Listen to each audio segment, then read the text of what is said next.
la question, d'abord, essayons de replacer les choses dans leur ordre. La métropole, au travers d'un événement sportif international, les internationaux de patinage, met à disposition des écoles du territoire et des écoliers du territoire, je dirais des séances particulières, et notamment les séances d'entraînement, tout simplement avec les athlètes. Donc un moment privilégié, finalement, d'accès, de rencontre.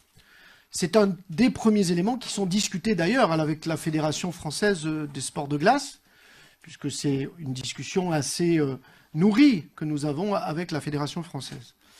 Sur ce qui relève du transport, dont je rappelle, sans offense, que ceci relève de la compétence des communes.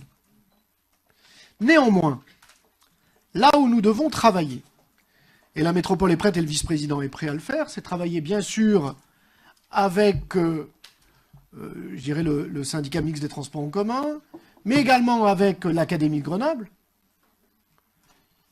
L'Académie de Grenoble soutient des projets financièrement, les groupes scolaires, les écoles, sur des projets.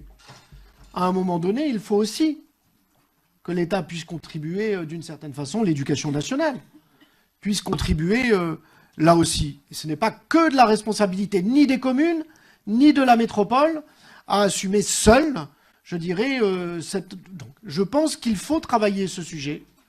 Il faut le mettre sur la table pour que nous puissions, encore une fois, agréger les besoins.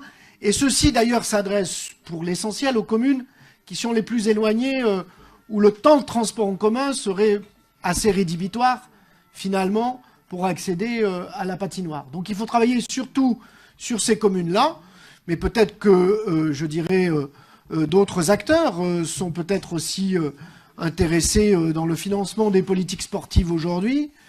Peut-être pouvons-nous trouver là aussi répondants et discussions. Mais je crois que nous devons ouvrir ce champ-là. Je sais que c'est un élément qui est quand même assez contraignant pour les communes. Après, encore une fois, moi je mesure bien quelle est la tension des budgets communaux, hein.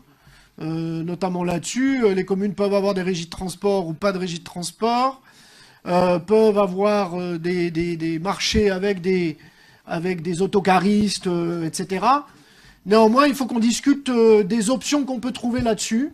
Et moi, je propose que le vice-président puisse s'atteler à la tâche sur ce sujet-là. Michel Savin.